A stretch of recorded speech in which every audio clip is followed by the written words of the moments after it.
And really, when we drill down into the actual verses that are in the New Testament, it does allow freedom in spiritual practices. And I don't think that Christians really remember, that some Christians remember that and keep that top of mind, especially between the denominations, because it's per the Bible, it's okay to worship on a Saturday or a Sunday. It's okay to celebrate new moon festivals or not, or eat something or not eat something. The freedom in Christ that's given to us when we rise above the old law is all there, and that's for everybody, which also means that I can be an interfaith, interspiritual minister, still believe in Jesus Christ because I know that's my truth from my own journey, and still within the realm of the Bible be a Christian, even though I don't label myself as that currently because I don't identify with what it is in the world today.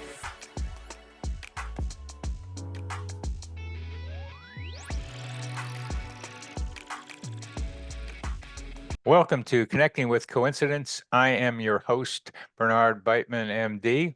I studied meaningful coincidences, as many of you already know, and I've had a lot of them in my life, and I've recorded them in a book that's going to be that is called Life-Changing Synchronicities, that will come out in May of next year, of 2025.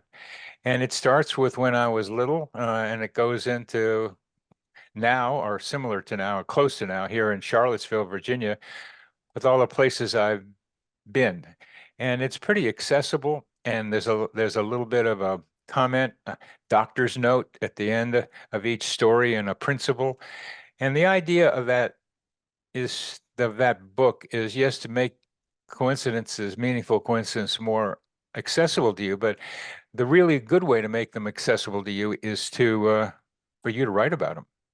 And if you write about them and have a list of them, I'm working on a way of using artificial intelligence bots to look for patterns in coincidence stories. So you might find that interesting and useful, that bot. So please, as I ask each time, like us, like this channel, send notes to me in the chat, and I'll respond. And if you're not already, please be a subscriber.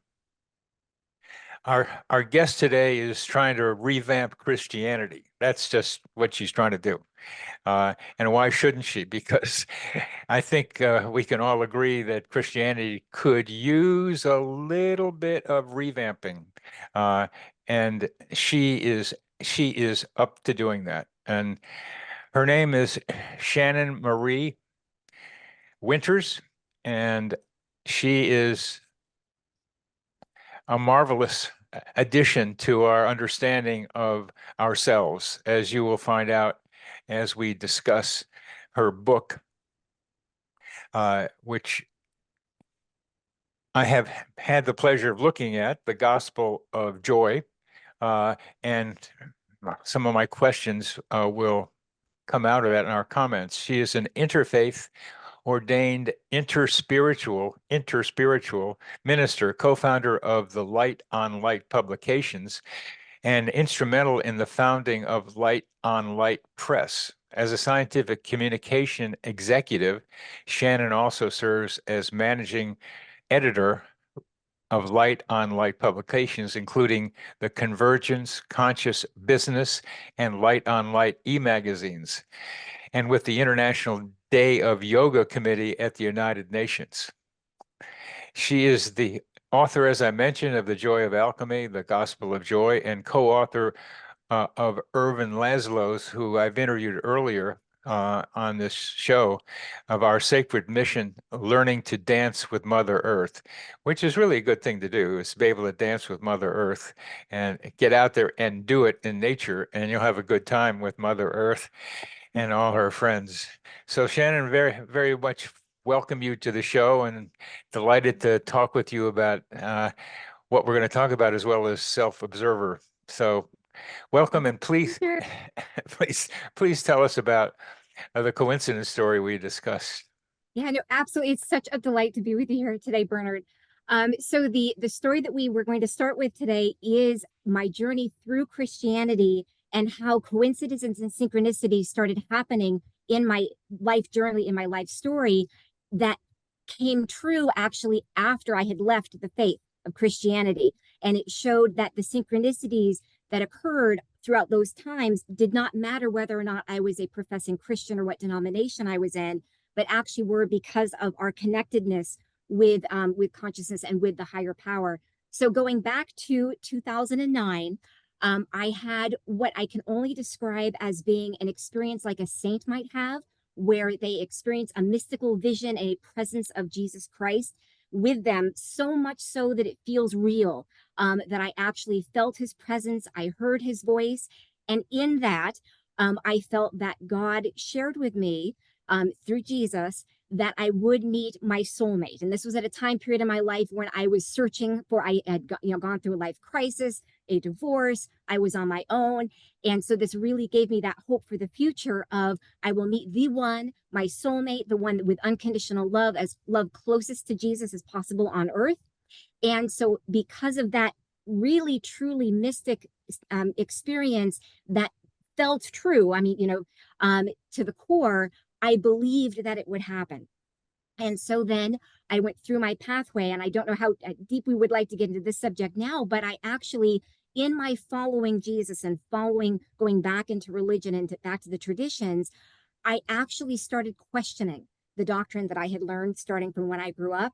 And my beliefs began to deconstruct. And I think this is where we would bring in the self-observer, because it wasn't that I was observing myself at that point so much as I was observing the Bible and the doctrine and my beliefs versus what I was actually reading and seeing how even verses contradicted each other, which one was true, so on and so forth. And so what ended up happening over the course of time was in 2012, so it went from 2009 to 2012, I actually let go of my entire belief system. Carl Jung had called it psychic ego death, where I actually ended up not believing in God anymore, not believing in Jesus anymore, because I came to the point where there was something false in my reality, something false that I knew I had observed that wasn't lining up with my world. It was a projection, as we've talked about.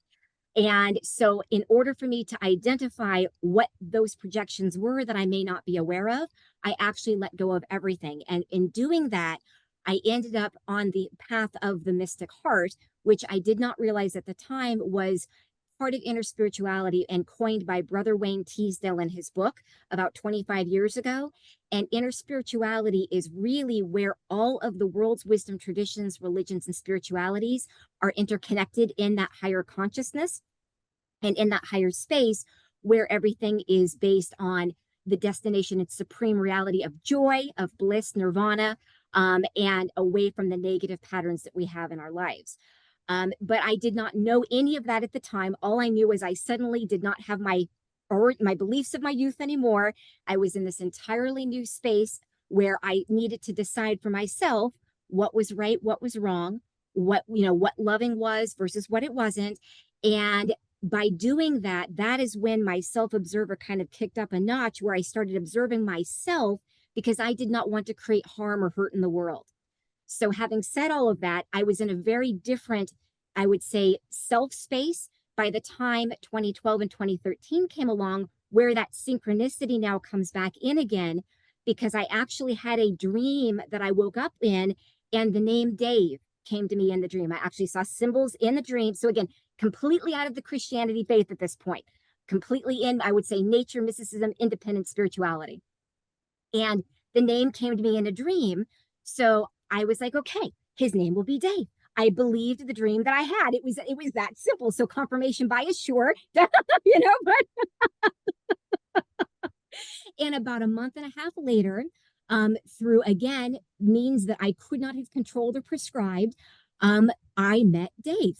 I actually received an email from a dating website that I was only kind of dating on because I was totally fine on my own, and the email should have never landed in my inbox. It was beyond my search range, but I reached out to him because something struck me about his photo. Of course, that it was something new, something higher and new.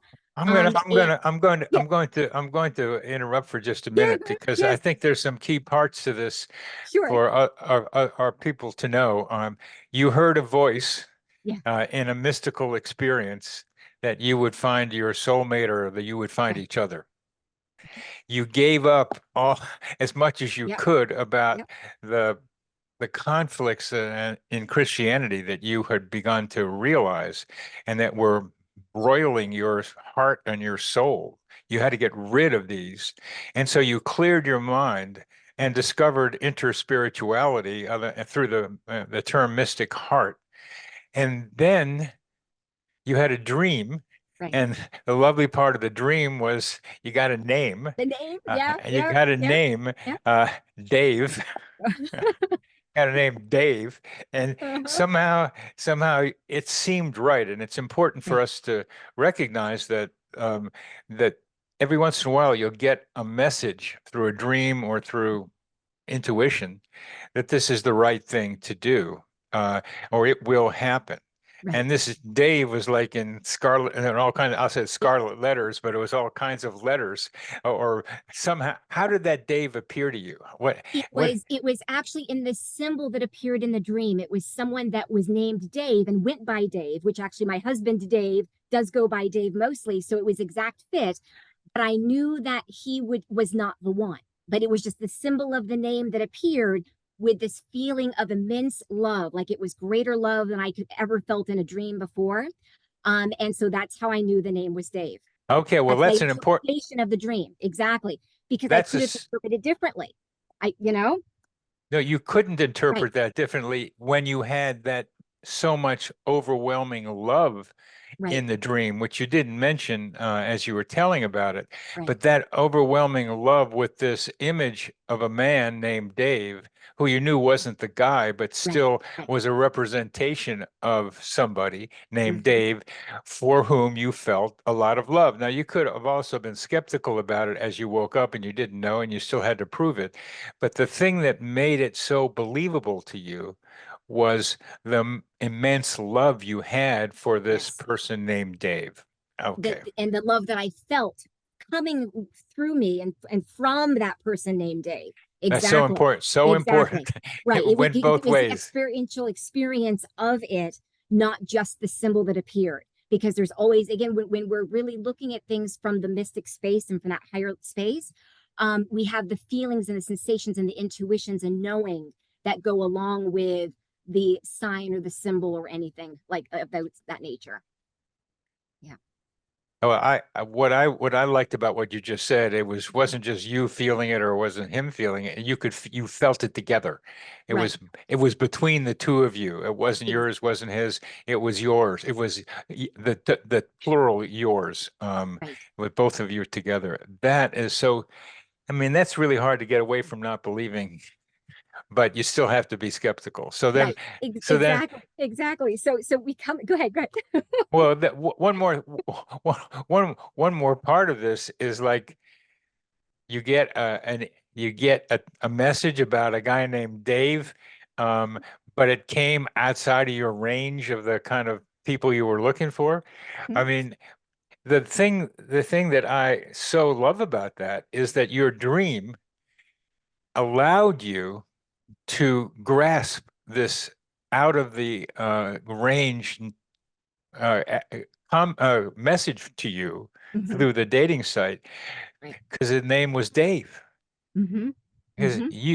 this is the essence of serendipity. Yes. Serendipity is when you find something that you're looking for, but in an unexpected way. But it requires that you recognize it. I mean, weird stuff can happen, but you have to recognize it.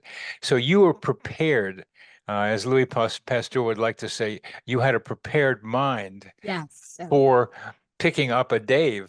So the Dave came up through an accident, and Hmm. we can talk about what Jesus had to do with that accident or whatever you want to, Yeah. Yeah. however you want to attribute it, and that's your choice or our choices. Yep. But you had this, you knew I got to respond because you had a dream filled with love with a guy named Dave. Exactly. Exactly. So then we meet. It's love at first sight. And so still the skeptic though, okay? So that feeling that I had in the dream was there in person. So it was absolutely it. My heart knew, his heart knew. But then the skeptic would say, okay, but it could still be a coincidence, right? So as we started getting to know each other, again, this is now over 10 years ago because we've been happily married soulmates for 10 years, is when we looked at our love lifelines. So I was married twice previously, and both of them went on to be with a woman with the same first name as his ex-wife's first name. So check off the box. I was like, okay. So the skepticism, the dream, and then even going back to God's words for me years ago were all lining up.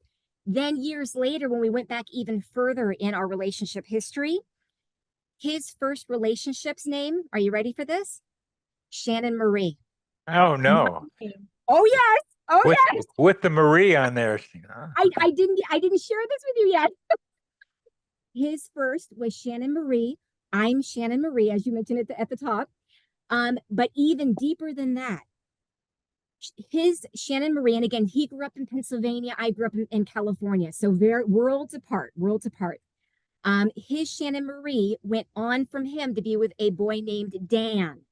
My first relationship was with a man named Dan. So it is complete full circle from every major relationship in our lifelines all the way back to the very beginning, that this was something that was written into, the universe's plan, God's plan, whatever we want to call that, greater than we could have put together on our own, literally by all of the first names on those relationships. It's really wonderful to have that because it just gives more support to what you already What we have. felt. Right, right. Uh-huh. It gave a little stronger container to the love that you were feeling with each other. Right. I Exactly. like that. Yeah. I like And, that. and so as we now look back at my entire journey and how, even though I was outside of it, we can get to, Christianity and religion if you'd like to, how when all of this came to fruition, I was outside of the belief system that I was in because I was no longer a Christian, no longer within the faith, but yet those mystic visions that I had of Jesus, telling me you will meet your soulmate, he will be the one, it'll be your future husband. But the big one that sticks is, even going back there, is I remember that Jesus had said, you will be leading this and he will be more so supporting you, but you'll be doing this together. That was vivid, and that's in my book as well.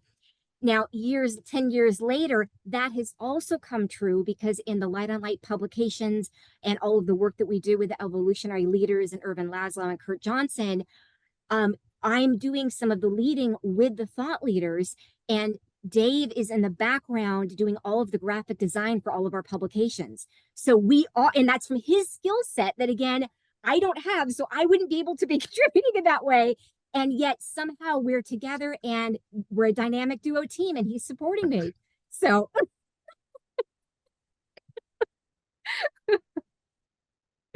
That's yeah, it's kind of like art history when you see pieces coming together in a way that you hadn't right, expected.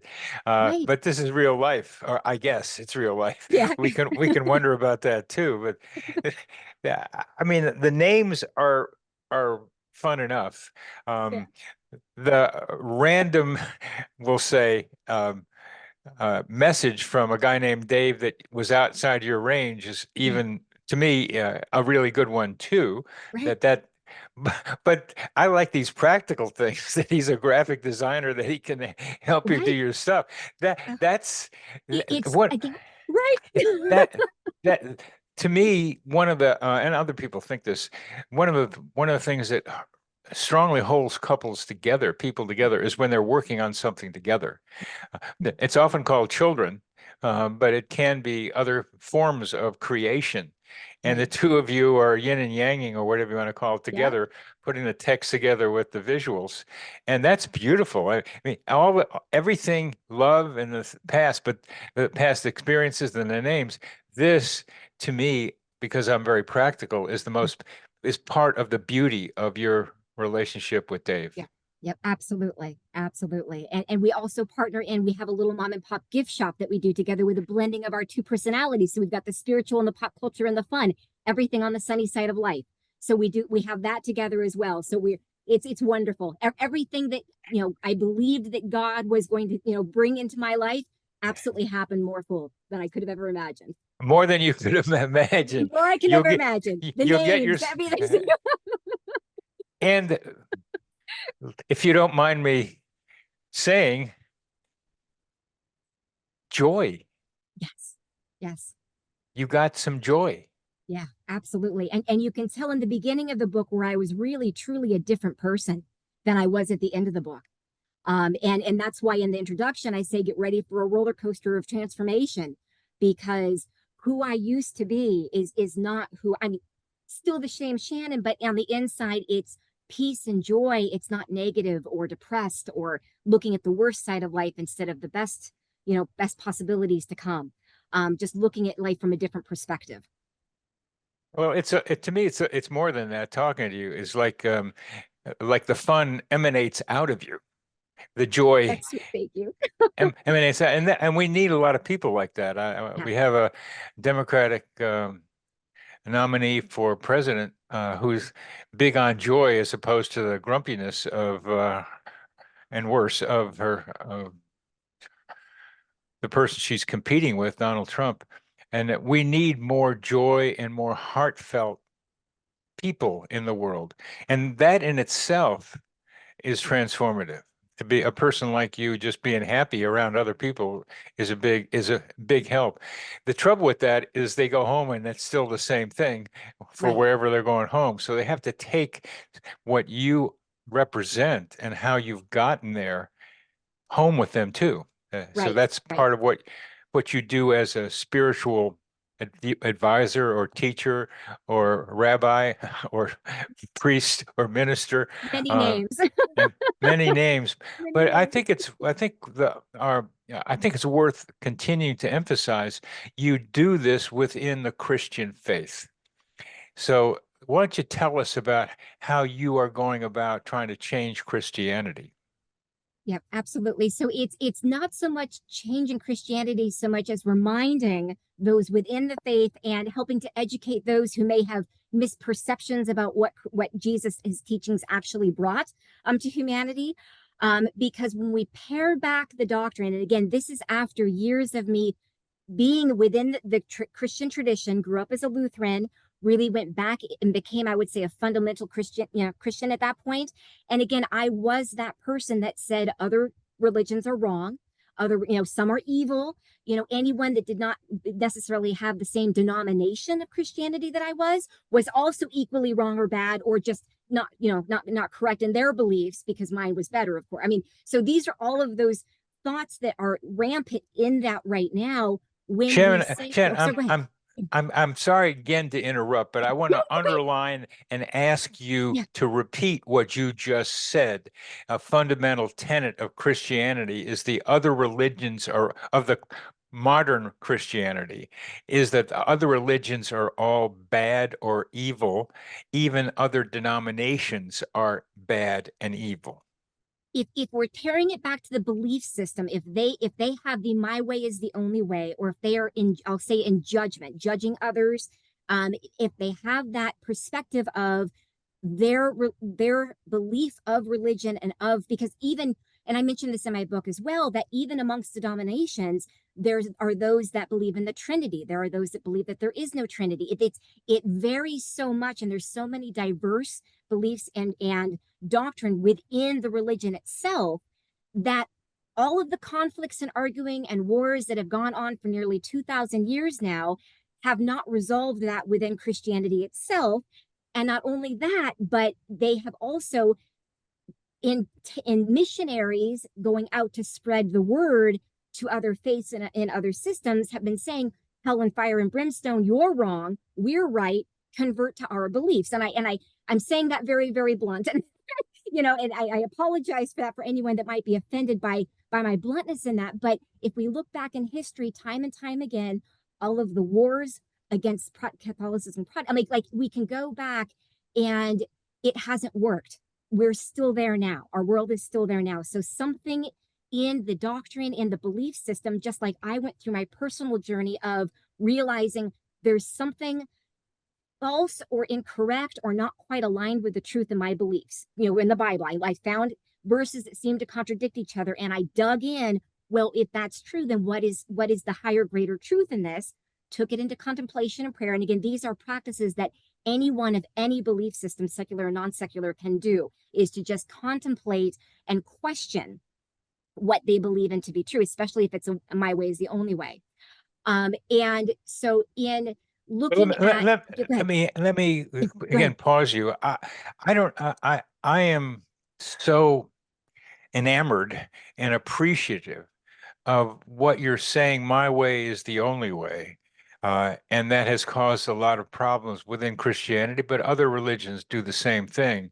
As well, the denomination and the sub-denomination is one that's right, and everybody else is wrong. I don't hear that said much. Right. Um, Right. I kind of heard it from a patient of mine who kind of had this similar idea, but I, I think what you're saying about a fundamental belief that Christians and other religious groups have is this my way, which is more and more narrowed, Mhm. is the right way, and you are wrong. Are you hearing more of that being said now? And if you would tell us, because it has to get out into the common consciousness, what you are saying. Right. And the answer is I'm actually hearing it less than I did before, believe it or not. So in the local area, um, actually, I'm seeing more that people are open to other ways of thinking, where, and especially for those who did grow up within the Christian faith, where again there came a point in their spiritual journey where it didn't fit anymore. And I do want to actually circle back really quickly to say that the one way is, my way is the only way, is not just within the religion and non-secular, but also some atheists as well. So again, so no one is exempt. We have our polar extremes on both ends of the spectrum. So I just want to make sure that we're fair and balanced for everybody. Well, I'm so what I'm talking about is not people who are transforming, and I want to Right. get a better word for that. I'm talking about people like you are saying Yeah. that so many groups is my way or not, and especially within Christianity, which is so dominant in the Western world, that are you hearing more people saying we can't keep doing this more? My way is the only way. That's what I'm Yes. are Yes. saying that. Yes, absolutely. And especially within the circles of interfaith and interspirituality, which we can certainly get to as well, where we're finding the interconnectedness within the experiential of the religions and wisdom traditions that, again, if we look at them from a very high level, the major world traditions, and certainly all of the patriarchal traditions, the Abrahamic traditions, all have the golden rule. And Christianity also has love. And actually, love is also in the Torah, because what Jesus brought in, love others and love everyone, love God, was all actually in the Old Testament. And he carried those forward into the New. And so if we're looking at where we have the golden rule, and then also all of the world traditions and religious traditions have joy, the ultimate reality, source, um, God, Brahman, Allah is all joy, bliss, nirvana. At least there's so many names for that that experiential feeling, and so ultimately, it's all connected. It's all one. We can all agree that joy is greater than suffering in our lives. I mean, at least Well, everyone, I would say within I'm our not, right minds might. I'm not.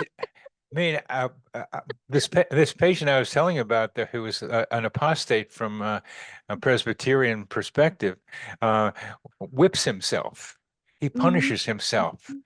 Mm-hmm. And I was asking him how come he was doing that, and it's because he's an apostate and he deserves to be punished for it. But it's also part of a lot of Christianity, other religions, some other religions, to punish yourself, Right. to go through pain in order to get to a higher consciousness, or in order to be relieved of your sins, is a big part of that. Jesus died for your sins; you got to suffer too. That Tell us about that strain in religions that you've got to suffer.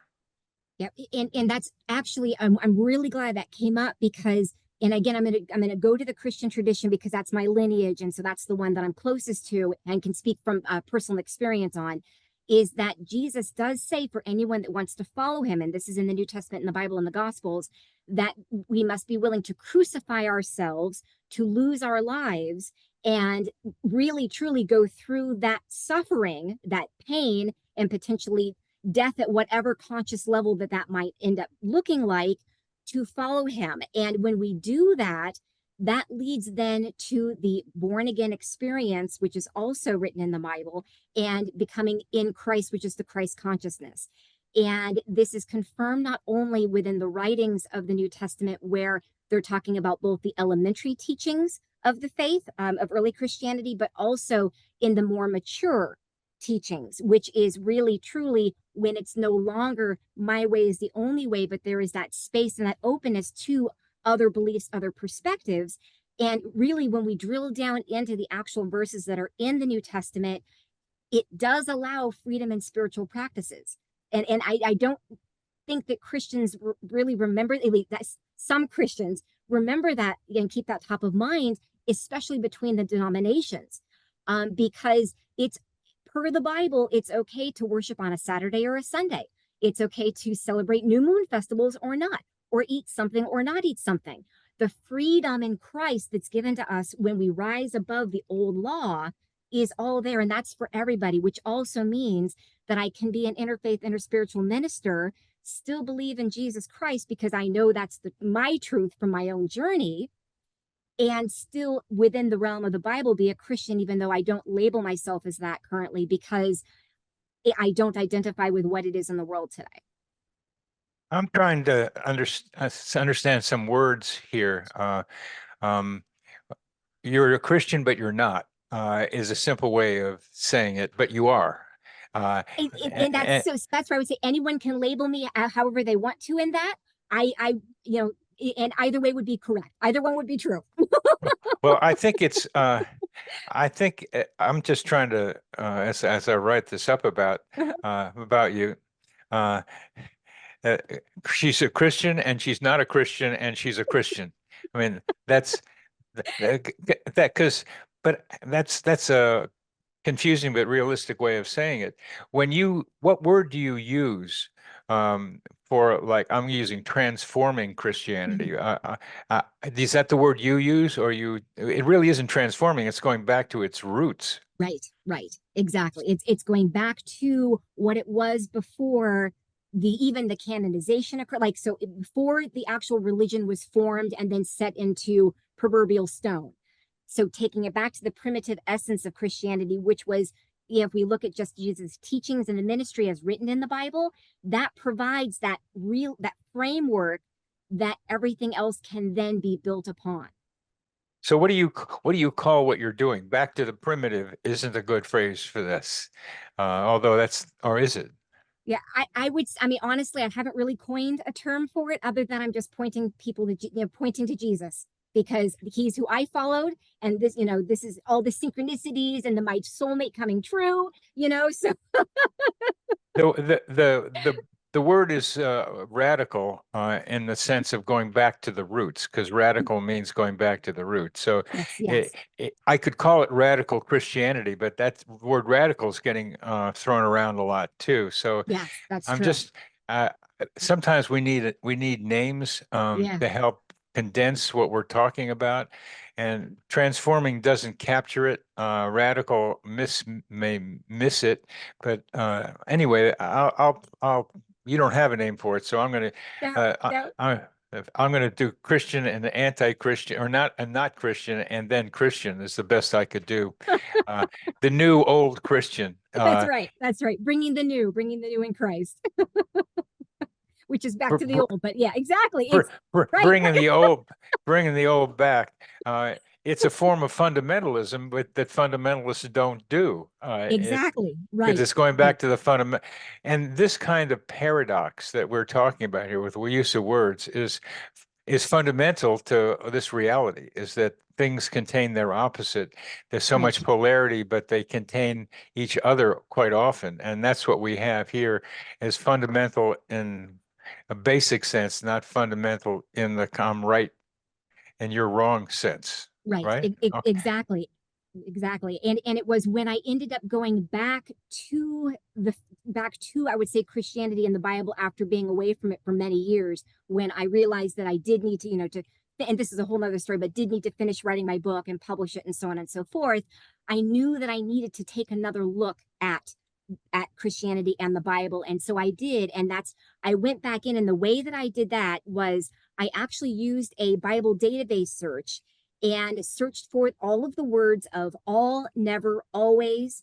So all of the absolutes. And so I pulled up all of the verses within both the Old and the New Testaments to find where those major absolute guardrails, guidelines were out of all of the books in the Bible. And then I pulled up a keyword search of love, because it's very clear that Jesus's his greatest commandments were love. His new command for everyone was to love one another. So I searched for love, and I found that when you overlay the absolutes, which give us some of the negative and the what not to do, that we should never do certain things, and then we have the love, love is above all else. It literally tells us to love one another above everything else in life, in everything we do. And I'm putting multiple verses together to say that, but those verses are all in the Bible. And so when you strip all of the rest of the doctrine away and all of the thou shalt nots, and you add it instead, looking from that other perspective of we shall love one another, and this is how we do it, it not only gives us a very different picture of how we live our lives as either Christians or those who are potentially interested in learning more about Jesus and his way that he brought, but it also brings us closer to living that life of love. And even if someone is still either in their own judgment or encountering the suffering in life, if we flip the switch of how we're thinking about it from everything is bad or my way is the only way, have the open perspective to question, to ask, to explore, as well as focusing on love as the pinnacle instead of reciting our creeds or doing a certain type of ritual, suddenly spirituality and religion look very different in life. What is love, Shannon? That is a great question. And my initial answer is that it's a feeling. And I say that because of the mystic experiences that I have had, where the depth of the core of my known reality of what I was actually experiencing in the moment felt so much of what I would call love, that would be the ultimate source, the pinnacle. So that, to me, that experience that I could not force, control, have happen, it was what I would say would be graced by the higher source, a God. That's what I would say that it is. And of course, the Bible gives us the definition. Merriam-Webster gives us the definition. So we have all of those definitions of what love is as well. I'm asking you yours. Yes. Yeah. And yours was an experience or a feeling. And a feeling and it tends to be just in itself, and that we might label it an emotion after we have it. So that's where our cognition comes into play. But here we're saying it starts with a feeling. And I know this is hard to do, but I wonder if you would describe the feeling, which again tends to be more in your body than in your mind. Your mind might recognize it, but the feeling is in your body, the feeling of love, of feeling of love or being loved. Or, I don't know. I just leave that to you to what you want to say about it. But what was the feeling? What is the feeling of love for you? Yeah, it's wonderful. And everyone experiences it a little bit differently. So I do want to say that, at the preface, but it is for me, and the multiple times when I've experienced it with the divine, so not with another person, but with actually within myself and the divine, is that it is expansive and it goes beyond my body. It is warm. It is not a joy in that we're laughing joy, but a joy and a peace, like a peace and a bliss of just this expansiveness that starts from within my heart space, again, not up here, not an emotion, and then just expands. And as I go into that sensation and that feeling, that experience of that just oneness with whatever it is that is greater than myself. So expansiveness was a word you kept coming back to, and had something to do with expansiveness of in your heart. Could you describe that a little bit more? Yeah.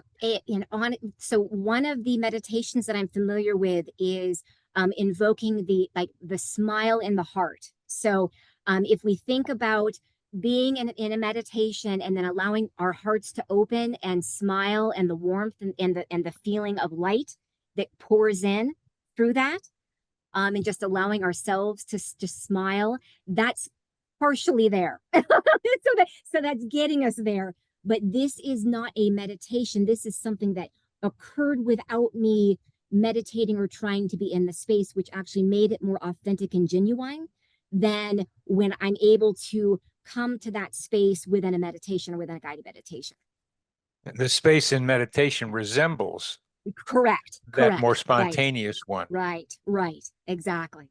So it gives you an idea of it, but not as intense. I think the first experience is like a first kiss. You never have a first kiss again. It's like fantastic because that's a transitional event, the kiss or that first one. Because the first one for me was incredible, and I get ideas of it. I mean, senses of it, but the first one is like. So I'll separate out just the uniqueness of the first one as being Right. the leader of what can happen afterwards. And how is that? How is this expansiveness and smile? I think I like the smile in there too, a smile in your heart as well as on your face. How does that manifest in your relationship with Dave? Right. Absolutely. And you're right about the first one being the most transformative, because and that's for when I had that mystic vision of Jesus talking to me in 2009. That's when I felt that for the first time. And then when I had the dream and the name Dave came, it was a similar feeling, which is why I was like, oh my goodness, I know where this is coming from. Because once we have the spiritual journey and start to have those experiences, they become familiar. And then we can start knowing even beyond, again, the belief system and religion. I'm sorry, I'm not answering your question. I went off in a different direction, but I would like to mention this. We start recognizing when we are aligned with, the higher path for ourselves versus when we're going down into the negativity and all of that work. So how it has come to fruition in my relationship with Dave is we do have that love between us. I mean, it's a pure, true love, unconditional love. We, certainly, I would say we have healthy arguments, not bad arguments, but healthy arguments, or because that's all part of being human in relationships. But more importantly than that is we never go to bed angry. We always work it out. We always talk things through. We don't leave anything hanging at all. We always have, I would say, right, if there's a little bit of a disagreement, we come back to the place of complete love and togetherness, and we don't let anything go. So Well, that's part of maintaining the love, not going to bed angry. And it's part of maintaining it is resolving conflicts, knowing that each of you can learn about yourselves right. from the conflict as well as resolving it, because you're going to learn about your projections to each other and from each other. So that's an important, but it's it's if you haven't experienced the divine love that you experienced, if you haven't really had a relationship where you can have a feeling of being unconditionally loved, people don't know what we're talking about. That's very true, because that unconditional love can come from parents, from families, from friends, from romantic partners and relationships. The feeling of unconditional love comes from different sources, but if we are looking at them or have a prescribed idea of what it will feel like without ever having felt it before, we might be limiting our limiting ourselves in our own lives. So that's where, if it doesn't come divinely graced like it did for me, I wasn't expecting it. So again, so that can happen to anyone at any time, that no one, I would say no one is exempt from the possibility of having that experience of just, wow, and this is real, you know. But meditation is wonderful, to be able to still the mind, to still the body, to get into that space of stillness and openness where we can then practice the smile and start to feel it from the inside instead of from the outside in, from the inside out and into the world. Meditation has a lot of variations on it. Yes. And a lot of people meditate for different reasons. Um, it seems from what you're saying, one of the reasons you meditate is to be able to experience divine love. Is that right? That's one of them. I actually meditate on a daily basis, and I wouldn't even call it like not guided meditation, not a mantra, but just going into the silence and the stillness. I actually do it on a daily practice to be able to make sure that I am, cleared, that there's nothing that's attached or that's it's going on. And I bring myself to that space of stillness and centeredness regularly, just for my own well-being. Because I found for me that that's a wonderful way to decrease stress, to not carry today into tomorrow, so on and so forth. So you're right, many different ways to meditate. Many different ways to meditate, Yes. but it's the objective of meditating for you is not necessarily to experience divine love each time you do it.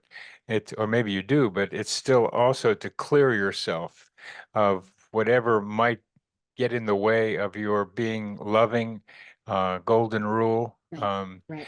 Right. being part of the joy that's there in the world that you walk into, so that you are almost like doing some exercises to go for a football game. It's like Exactly. you're getting ready to go out and do the combat, Exactly. because the stuff's going to happen out there, and you want to make sure that you're not Yeah. being triggered into something Right. that is lying around there. Right. Uh, Exactly. well, here's an opportunity to talk about your self-observer, Shannon. Oh, sure. You just described its operation.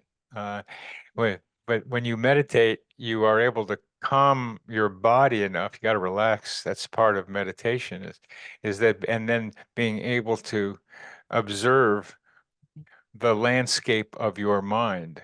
Mm-hmm. Could you take us on a journey of meditation, the Shannon's meditation, to observe what your self-observer is observing about Shannon?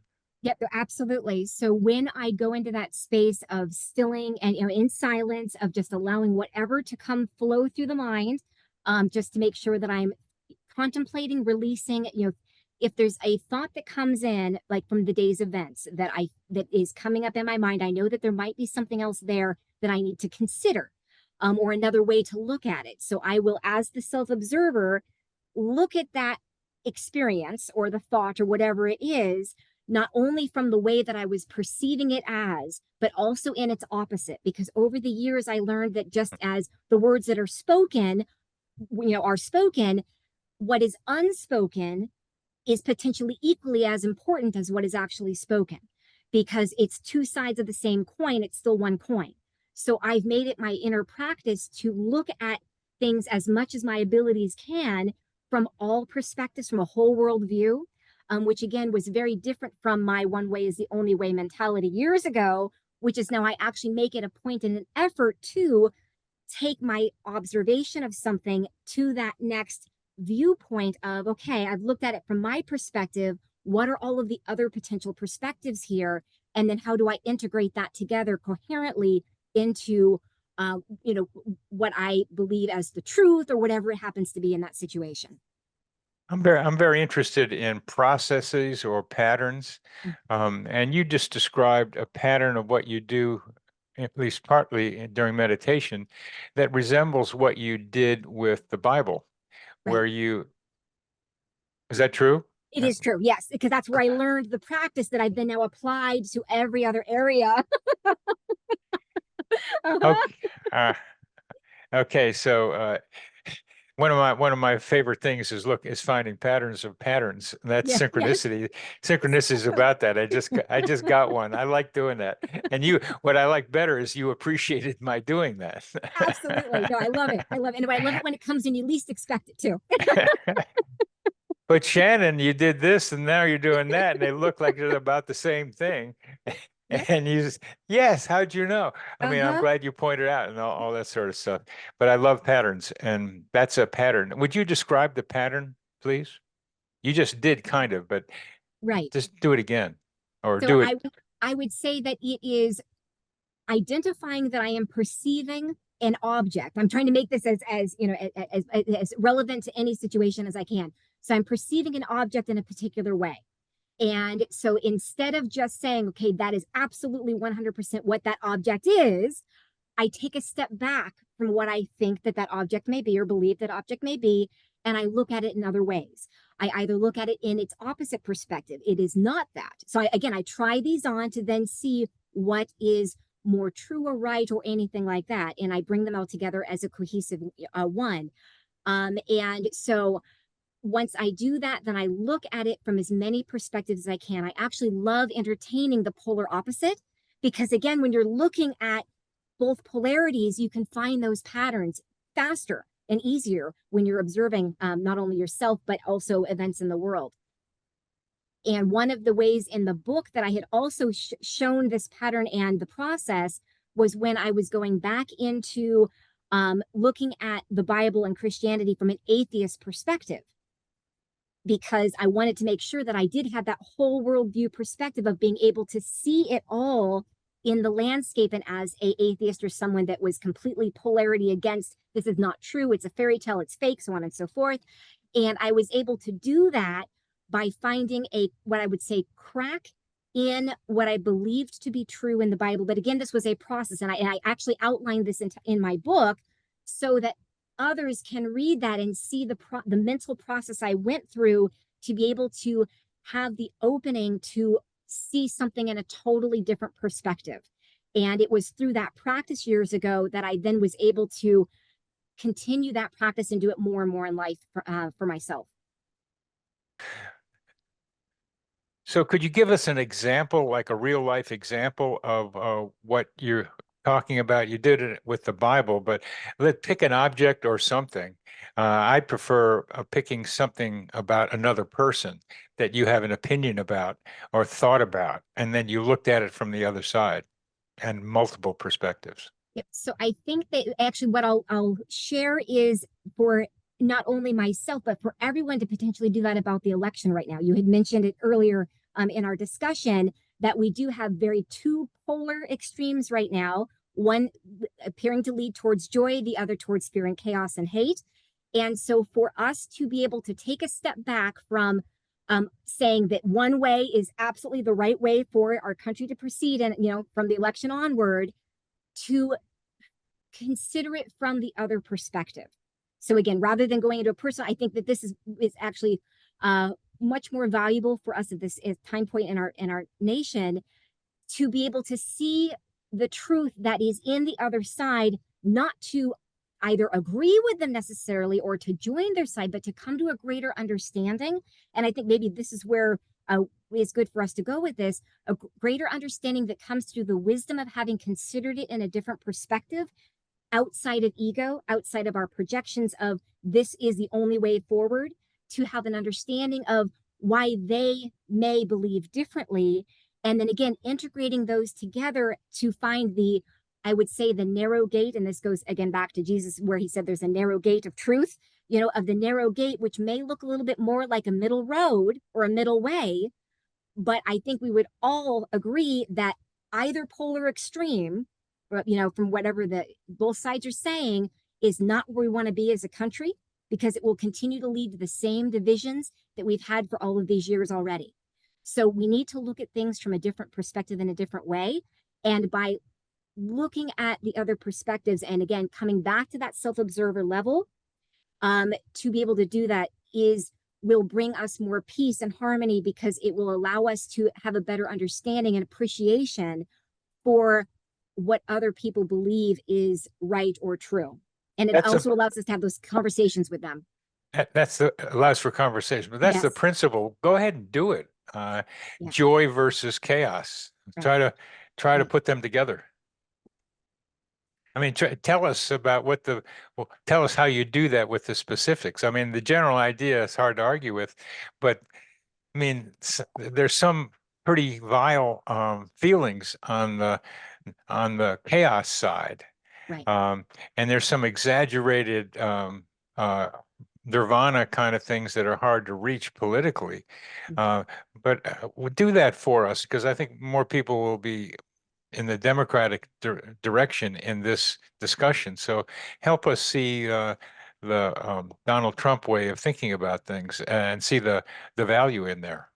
Yep. So I'll actually take it to, and because I'm actually seeing right now on social media that there is fear instilling and fear mongering actually on both sides, not just one or the other. So I actually will stay there with this because both sides really need to get away from instilling fear, because that's not, honestly, it's not helpful for anybody. If we can agree that, again, joy in happiness, freedom, everything that's in our Declaration of Independence, and holding to our Constitution, all of those values that we hold as true and right within our nation, that we can, again, come away from the fear from inspiring the chaos or pointing it out, and instead use our words and our actions and our time and energy to help bring people together into agreement and or close, whatever we want to call that, compromise in that middle road, middle way gate, instead of continuing to perpetuate the divisions and the fear of what if this happens, work towards the good. Yeah, I think the idea of generating fear, especially on the Democratic side, which is fear of what these guys are going to do to women's rights, among other things, has its limits. Fear does drive people's behavior, so they might vote, and I think that's part of the reason that they do it. But this is a more complicated question than I realized as we get into it, and I think it's important to start the discussion. But I think this is back to what we were talking about before we started recording, is how can we manage interpersonal difficulties that are as huge as this one, but it's all over the world. There's a lot of other things, but and you're trying to address some of this with Urban Laszlo and the Upshift and the work you're doing on the things you've done. So that becomes yet another discussion, and a very, very, very important one that, as I mentioned, I'm trying to go into too. But we've come to a time for us to have to close our discussion today, and it's been a joy to talk with you. It's been awesome to be with you, Bernie. Thank you so much for inviting me. You're welcome. And just thank you for what you're doing. It's really wonderful to see how you're thinking, and to find somebody for me whose thinking is somewhere along the same lines that I'm thinking is wonderful. So I've needed that. I'm needing that particularly right now. So I very much appreciate being able to meet you like this, Shannon. Awesome. Likewise. It's a pleasure. I look forward to talking again. I do too. This psychosphere is our mental atmosphere, like a hologram of cosmic consciousness.